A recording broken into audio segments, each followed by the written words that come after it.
Hello बच्चों, मैं doctor Sunita Nandal आज 9th कक्षा के लिए लेकर आई हूँ। दूसरा पाठ है कृतिका का मेरे संग की औरतें, जिसकी लेखिका है मृदुला गर्ग। सारांश देखिए पाठ का।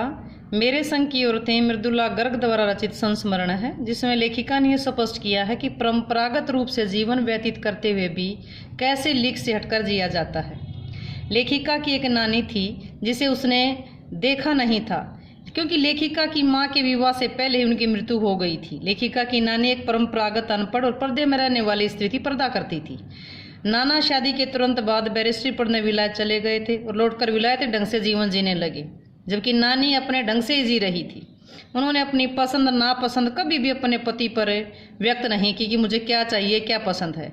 जब नानी मरने वाली थी तो उन्हें अपनी 15 वर्षीय अविवाहिता बेटी की चिंता ने पर्दे का लिहाज छोड़ करके अपने पति से कहा कि वे उनके मित्र स्वतंत्रता सेनानी प्यारेलाल शर्मा से मिलना चाहती हैं। सब उनके इस कथन से हैरान थे कि जो तो पर्दा करती थी, पर नाना ने उन्हें प्यारेलाल शर्मा से मिलाया तो नानी ने उनसे वचन ले लिया कि वे उनकी बेटी का विवाह किसी स्वतंत्रता सेनानी से ही करवाएंगे। नानी की मृत्यु हो गई, लेकिन लेखिका की मां का विवाह एक ऐसे पढ़े लिखे युवक से हुआ जिसे ICS की परीक्षा में इसलिए नहीं बैठने दिया गया कि वह स्वतंत्रता के आंदोलन में भाग लेता था। लेखिका की मां बहुत ही कोमल तथा सुकुमारी महिला थी। उन्हें अपने पति के स्वतंत्रता सेनानी होने के कारण गांधी जी के आदर्शों का पालन करते हुए सादा जीवन व्यतीत करने और खादी पहननी पड़ती थी। ससुराल वालों की आर्थिक स्थिति अधिक सुदृढ़ नहीं थी, परंतु वे इसी बात से प्रसन्न थे कि उनके समधी पक्के साहब हैं। लेखिका की माँ की सुंदरता, नजाकत, गैर दुनियादारी और ईमानदारी का भी इस परिवार पर बहुत प्रभाव पड़ा था। उससे कोई ठोस काम नहीं करवाया जाता था। वे बच्चों की देखभाल, लाड प्यार आदि पर ध्यान नहीं देती थी तथा बच्चों के लिए खाना भी नहीं पकाती थी। वे बीमार रहती थी। उन्हें पुस्तक पढ़ने, साहित्य चर्चा इत्यादि तथा संगीत सुनने में बड़ी रुचि थी। परिवार वाले उन्हें कुछ नहीं कहते थे, क्योंकि वे साभी परिवार से थी। वे कभी झूठ नहीं बोलती थी। एक ही गोपनीय रहस्यमयी बात को दूसरे को नहीं बताती थी। अपनी इन्हीं विशेषताओं के कारण उन्हें घर वालों से आदर मिलता था और बाहर वालों से मित्रता। अब लेखिका तथा अन्य बच्चों की भी मित्र थी। माँ के सारे काम लेखिका के पिता निभा देते थे। इनके पत्रों को भी घर में कोई नहीं खोलता था। घर में सबको अपना निजत्व बनाए रखने की पूरी छूट थी, जिस कारण वे 3 बहनें और छोटा भाई लेखन कार्य में लग सके। परंपरा से हटकर जीने वाली लेखिका की परदादी भी थी। उनका व्रत था कि यदि कभी उनके पास 2 से 3 धोतियाँ हो गई तो तीसरी को दान कर देंगी।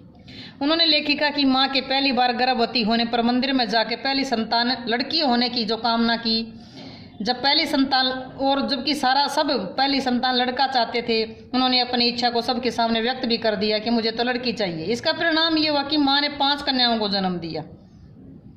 लोगों का मानना था कि मेरी परदादी के भगवान से सीधे तार जुड़े हुए हैं। एक बार किसी विवाह के संदर्भ में सारे जो पुरुष थे घर के, वो सब बाहर गए हुए थे। औरतें रत जगह मना रही थी। एक चोर सेंध लगाकर परदादी के कमरे में घुस गया तो उसने पूछा कौन है। उत्तर मिला, बोला जी मैं। मिलने पर दादी ने उसे पानी पिलाने के लिए कहा। परदादी ने लोटा पकड़ा दिया। उसने घबरा कर कहा मैं तो चोर हूँ। परदादी ने उसे अच्छी तरह से हाथ धोकर, बोला चोर है तो क्या हुआ, अच्छी तरह से हाथ धोकर पानी लाने के लिए उसको भेज दिया।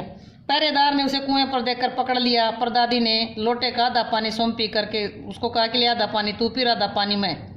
अब दोनों माँ बेटा हो गए। अगर तू चाहे तो चोरी कर, चाहे तो खेती कर, अब तेरी जिम्मेदारी है। 15 अगस्त सन 1947 को आज़ादी मिलने पर लेखिका इंडिया गेट जाकर के आज़ादी का समारोह देखना चाहती थी, लेकिन टाइफाइड के कारण नहीं जा सकी।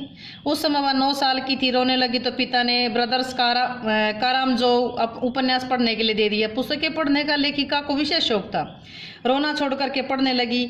इस पुस्तक का बच्चों पर होने वाले अत्याचार अनाचार का अध्याय उसे मुँह जबानी याद हो गया। लेखिका और उसकी 4 बहनें भी लड़कियां होते हुए भी कभी हीन भावना से ग्रस्त नहीं हुई और सदा लीक पर चलने के लिए इनकार करती रही। पहली लड़की से लेखिका की बड़ी बहन मंजूर भगत थी, जिनका घर का नाम रानी था। ये उनका विवाह के बाद लेखिका बनने पर नाम था।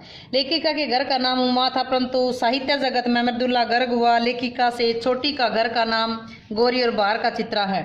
वह भी लिखती नहीं थी। चौथी रेणु और 5वीं अचला था। 5वीं का अचला था। इन 5 के बाद भाई पैदा हुआ जिसका नाम राजीव रखा। अचला और राजीव भी लिखते हैं। अचला अंग्रेजी में लिखती है, राजीव हिंदी में लिखता था। लेखक हैं ये। इन चारों का लिखा परिवार के सभी पढ़ते हैं, परंतु लेखिका को उसकी ससुराल में कोई नहीं पढ़ता। इस बात से वो बड़ी खुश है कि घर में कोई उसकी आलोचना नहीं करेगा। लेखिका अपनी उन बहनों की चर्चा करती है जो लिखती नहीं है। चौथी बहन रेणु कार में बैठना सामंतशाही का प्रतीक मान करके गर्मी की भरी दोपहर में बस अड्डे से घर पैदल आती थी, जबकि अचला गाड़ी में बैठकर आती थी। रेणु ने बचपन में एक बार चुनौती दिए जाने का जनरल थिमैया को पत्र लिखकर उनका चित्र मंगवा लिया था, जो एक मोटर सवार फौजी उसे घर आकर दे गया था। तब से आसपास के सभी बच्चे उसे मानने लगे थे। उसे परीक्षा देना भी पसंद नहीं था। स्कूल की कक्षाएं तो उसने जैसे तैसे पास कर ली, लेकिन बीए की परीक्षा न देने पर अड़ गई। बोली बीए करने से ये बताओ लाभ क्या है। उसे बीए करने से नौकरी मिल जाएगी, समाज में सम्मान मिलेगा। अनेक तरह के तर्क दिए गए, लेकिन उसको कोई भी तर्क प्रभावित नहीं कर सका। पिताजी की खुशी के लिए उसने बीए पास कर लिया। सच बोलने में तो माँ से भी आगे थी। किसी की भेंट भी उसे अच्छी नहीं लगती थी। यदि उसे कोई इत्र भेंट करता, परफ्यूम भेंट करता तो कह देते कि मुझे नहीं चाहिए, क्योंकि मैं तो रोज नहाती हूँ। लेखिका की तीसरे नंबर की बहन चित्रा थी। वह कॉलेज में पढ़ती थी। वह पढ़ने के स्थान पर दूसरों को पढ़ाने में ज़्यादा रुचि रखती थी, इसी कारण उसके परीक्षा में कम अंक मिलते थे। अपने विवाह का निर्णय भी उसने स्वयं एक लड़के को पसंद करके ले लिया था, जबकि उस लड़के के माता पिता लेखिका के माता पिता को पता ही नहीं था। उसने उस लड़के को पहली बार मुलाकात में ही अपना निर्णय बता दिया था और वह उसे विवाह करने के लिए तैयार भी हो गया था। लेखिका की सबसे छोटी बहन अचला पिता के कथानुसार अर्थशास्त्र पत्रकारिता आदि की पढ़ाई करके उनके इच्छा के अनुरूप विवाह भी किया। वो भी परंपरा के अनुसार ना चल करके 30 वर्ष की होते लिखने लग गई। इन सब बहनों में एक बात एक जैसी थी कि उन सब ने अपना घर बार परंपरागत रूप से न चलाते हुए भी परिवार को तोड़ा नहीं। शादी एक बार की, उसे कायम रखा। शादी के बाद लेखिका को बिहार के छोटे से कस्बे डालमिया नगर में रहना पड़ा, जहाँ फिल्म देखते हुए भी स्त्री पुरुष पति पत्नी होते हुए एक दूसरे के साथ नहीं बैठते थे, अलग अलग बैठना पड़ता था। वहाँ दिल्ली के कॉलेज में नौकरी छोड़ करके वह गई थी कौन, लेखिका। और उसने नाटकों में अभिनय का शौक था। और उन जो स्त्री पुरुष जो साथ साथ बैठते नहीं थे उनको अपनी पत्नियों के साथ बैठने के लिए राजी कर दिया था। वहाँ उसने साल भर में ही अकाल रात कोष के लिए नाटक किया था।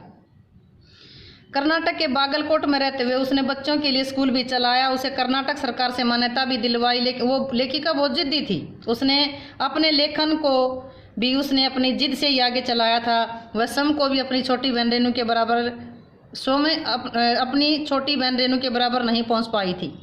उदाहरण के लिए 1950 के आखिरी दिनों में दिल्ली में खूब बारिश हो रही थी। यातायात ठप था। रेणु को स्कूल बस लेने नहीं आई थी। सबने समझाया कि बारिश हो रही है, स्कूल बंद होगा, मत जाओ। स्कूल में फोन ठप था। किसी का कहना ना मान करके वो रेणु का पैदल ही चल दी। सड़क पर फैले पानी में चल दी। 2 मील पैदल चलकर स्कूल पहुंची। जाकर देखा स्कूल बंद है। वापस घर पहुंची। सबने उसे कहा कि हमने तो पहले ही कह दिया था। उसने इसे भी नहीं माना तो कहती इसमें तुम्हारा कहना कहाँ से आ गया। मैं चली गई, स्कूल बंद था, वापस आ गई। लेखिका को लगा कि रेणु का इस प्रकार पानी में छप छप करते सुनसान शहर में निपट अकेले अपने दोनों में मंजिल की तरफ चले जाना, इस अकेलेपन का तो मजा ही कुछ और था। उम्मीद है कि आपको ये दूसरा पाठ मेरे संग की औरतें अच्छा लगा होगा और अच्छे से समझ भी आया।